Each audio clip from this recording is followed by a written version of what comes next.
Alright everybody, time to battle with Combrano Plate. Alright, got our first opponent and a redraw with 3 6-drops and a 5-drop and bad power. And this is much better. Slow power, but it's fine. That's something the deck sometimes has, that's the cost of playing 3 factions. But this is definitely one of the smoothest, most consistent 3 faction decks that I've played so far. Alright, so what do we need? Doesn't matter, we have all the influence lined up basically.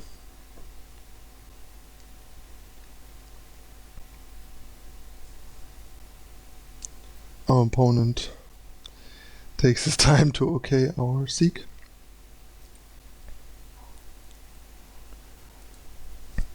Alright, I'm gonna play another depleted power and next turn we can drop our healer.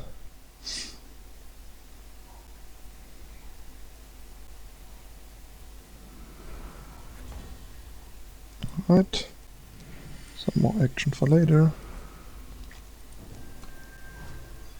And if our opponent doesn't have Shadow here, we have a reasonable block.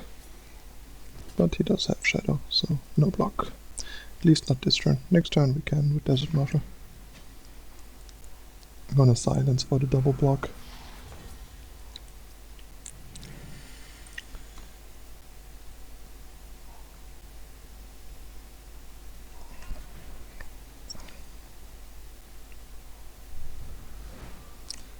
One of the things where this comes in handy, because we're definitely gonna need that here.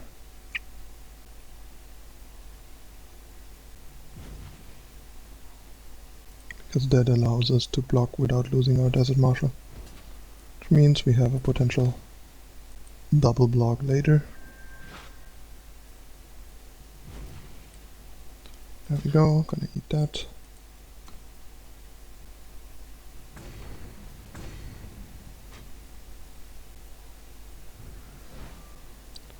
That's okay, not gonna waste Protect on that. Might need that for a burn spell on our face later or a better removal spell. That's nice. That allows us to set up a plate next turn. And I think I'm just gonna attempt to trade Siraf here for champion. And then we can just make a 7-10 healer.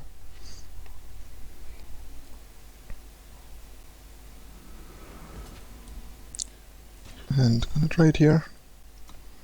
Just want to get that champion off the board. So the big question here is basically if we want to give this Protect or not.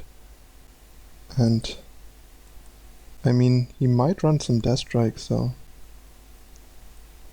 we have high enough health that burn is not that big of a deal. I think I want to give it Aegis here.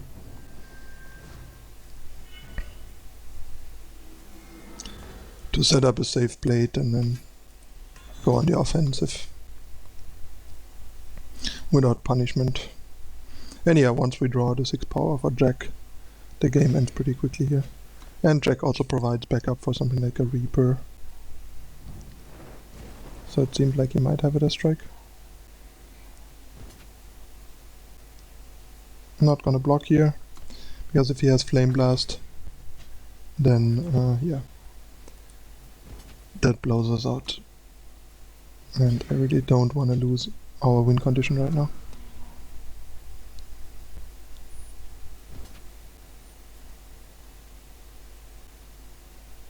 And yeah, I think I want to trump block here to further play around Flame Blast. That's good, that means we don't get burned out, nor does our healer, so we can safely. So the question now is, do I protect myself from this? I don't think I do. Because I'm pretty sure he has a Flame Blast in hand. And if I protect myself from the Reaper, stay at 10, I still die to like Argent Port. Plus Flame Blast.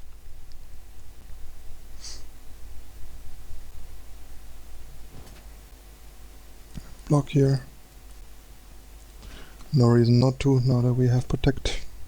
Plus, he's gonna Flame Blast our face anyway. As I expected, he has the Flame Blast the entire time.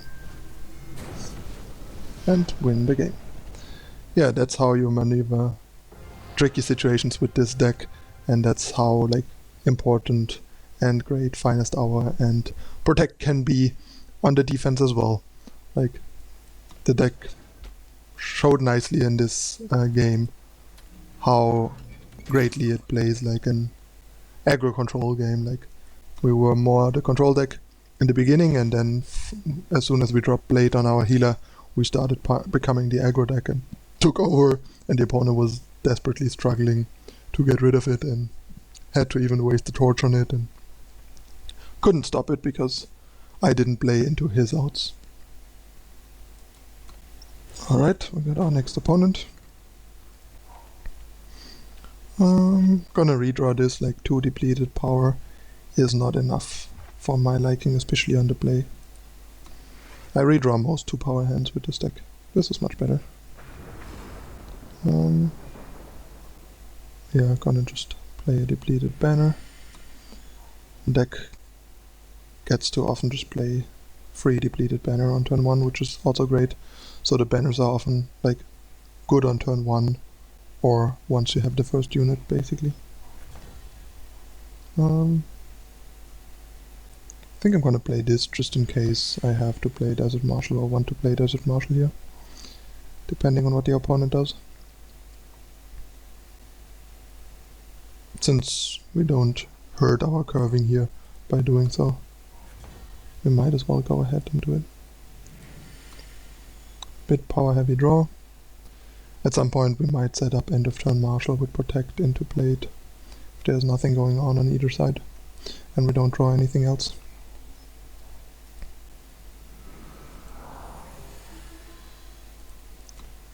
Alright.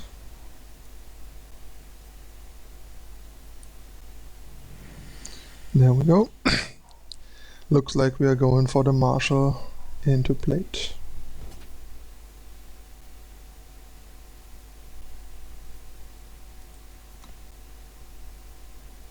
Also worth noting, it is better to not set up the Aegis like proactively, simply because then they can use useless cards like a torch to pop it, rather than it countering an actual answer, so they need to have like 2 real answers. But in situations where you're under pressure, like last game for example, you really can't get around that, so you have to, but it's not good. Like, try to not do it if you don't have to, absolutely. Not gonna do it here because I rather vanquish this guy. Looks like this is my Praxis token deck, potentially. And yeah, now that we have Jekk, I'm definitely gonna like not set up Marshal Plate yet.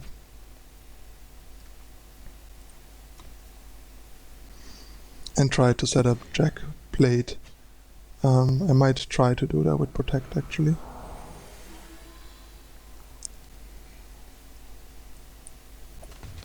Because they have Flame Blast, if this is like my Praxis token deck, and that easily kills Jekk. Alright. Think.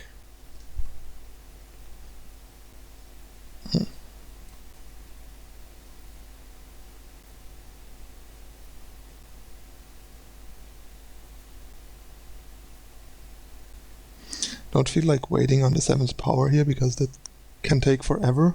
So I think I'll just drop the Blade here and go to town with the double Protect backup. That should give them some fits. Plus we have Jekk to further destabilize them, and the token deck is not that good at presenting a lot of power to stop a S7-6 Blade Wearer.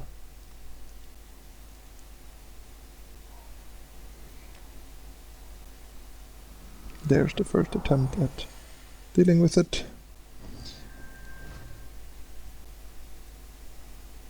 Yeah, I totally forgot to mention Practice Displacer. That's obviously like another punishing card.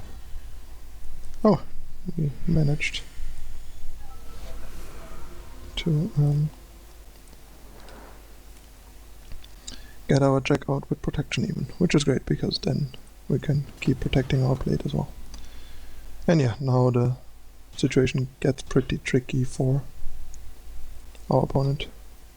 And he probably has a torch. And we have another protect.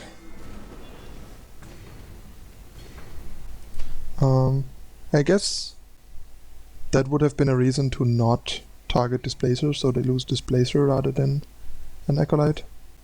I thought about it briefly, but then I was like, yeah, there's probably no way they're gonna block anyway. Didn't think about like double block torch. And yeah, that's fine, now they can only kill one big guy. And we have a finest hour now to protect him. Potentially from like a gang block. Plus this isn't vulnerable to Displacer, which is good. Another Flame Blast would kill it still though, because we can only get it to 7. Unless he goes for it with less than 7. For some reason. Like if he draws it now and shoots it for 4, then he gets punished.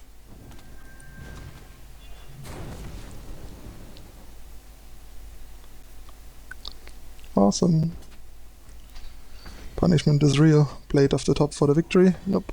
But Elite is not bad either. This game is looking pretty grim for him, I would say.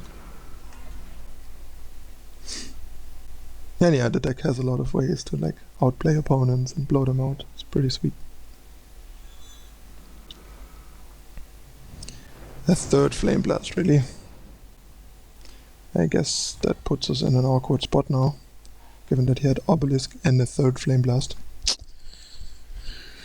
I mean, come on. 3 out of 4, really. Yeah, we might actually lose now if we don't draw another blade. Or like a Jekk. Ah, Siraf is decent, I guess.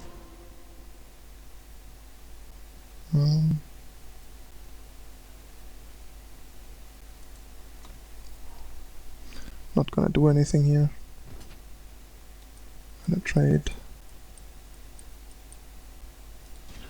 Need to protect Siraf. But yeah, it's nice, you can see the deck is pretty good at like getting Siraf active. Now we just need some luck with Siraf.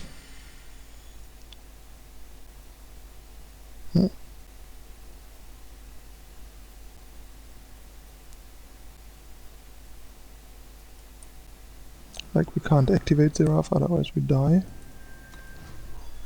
But yeah, this allows us to block here and jump here, and then set up an activation where we don't die to one attacker. Or actually we can do this, that's even better. And get rid of the 6-5 and then go to 2 and hope he doesn't have a torch. Or like another unit. That is another unit. The alternative is like block and be at like 9 and then set up a board where we don't get like punished for that. That was a pretty good draw.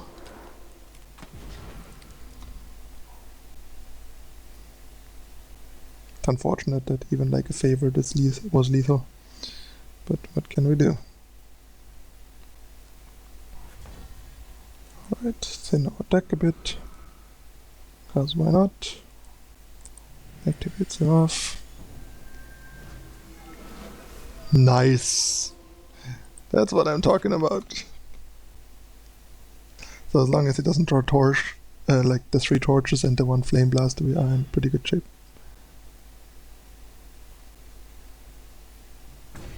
I guess that attack is a bit loose actually, because now we also lose to a Displacer. That was a bit bad. Shouldn't have done that. Let's hope he doesn't have a Displacer. Just gave him 3 more odds. For no reason. And he doesn't have it, so we win.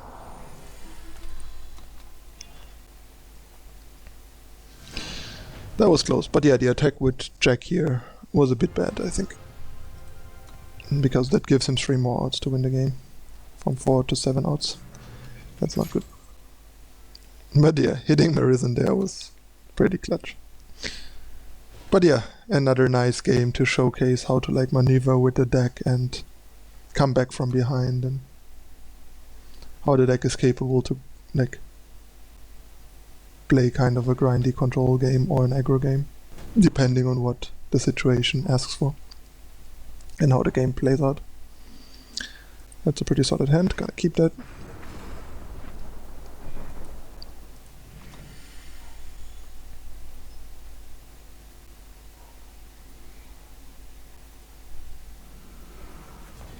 Alright, gonna aggressively silence this, because that gives us some board presence and slows him down. I like that usually, especially because against most initiate decks, initiate is the best, or one of the best targets anyway for silence. And delaying the Titan when you don't have an answer to Titan is pretty good. Now we at least have a way to keep attacking into a Titan, Finest Hour.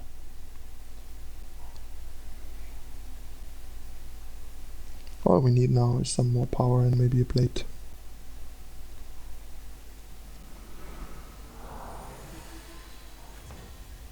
There's more power, that's great. Alright, so I think I'm just gonna attack with bows here. Let him trade. And then drop an elite to add more pressure. Still no Titan. Appreciate that.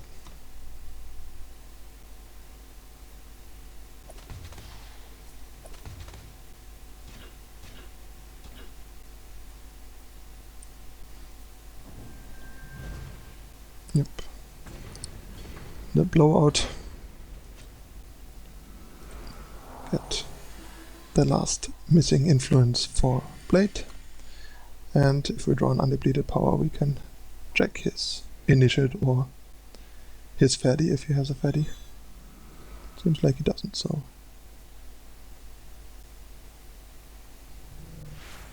That's fine. Plate will punish that down the line. Unfortunately, not a banner, but a seat. That's like the stuff that I mentioned basically earlier. Banners are so much better in situations like this. But yeah, you need to split them, because they both have their up and down sides.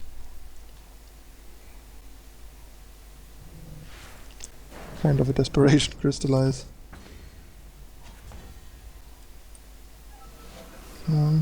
Yeah, I'm gonna keep his obelisk smaller for longer. That's good for a quick draw and stuff. Scouting party. It's a bit annoying. But we are close to Siraf activation, so that helps.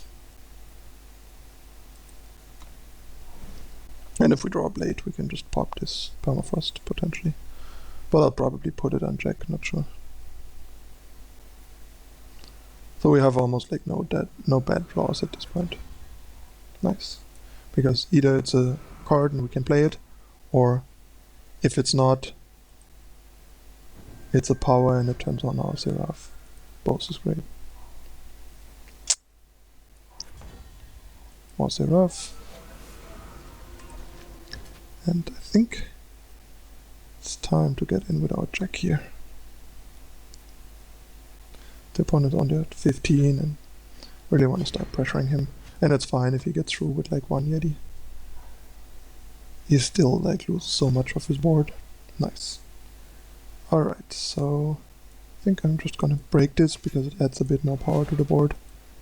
And attack with these two. And win. Yep. That was easy. Yeah, I mean, first of all, Shimmer Pack really doesn't like Plate and Quick Draw. Second of all, Shimmer Pack has these draws like this one that just draw a bunch of Dirtle and eventually an Obelisk in a party when it's too late, and don't have like an early Titan, and then they're just not that impressive. Like, I mean, at some point when he has the 8 power, which he didn't even get thanks to our silence, he can have a Shimmer Pack, and it's like scary again, but he didn't even get to 8, so no big deal. And then this matchup is super easy. Alright, we went 3-0, pretty impressive showing. Had some really nice games where I could show a lot of like how to maneuver the deck and how to play with it. So yeah, stay tuned for 3 more games. Hope you enjoyed the first half. See you in a moment with the second half.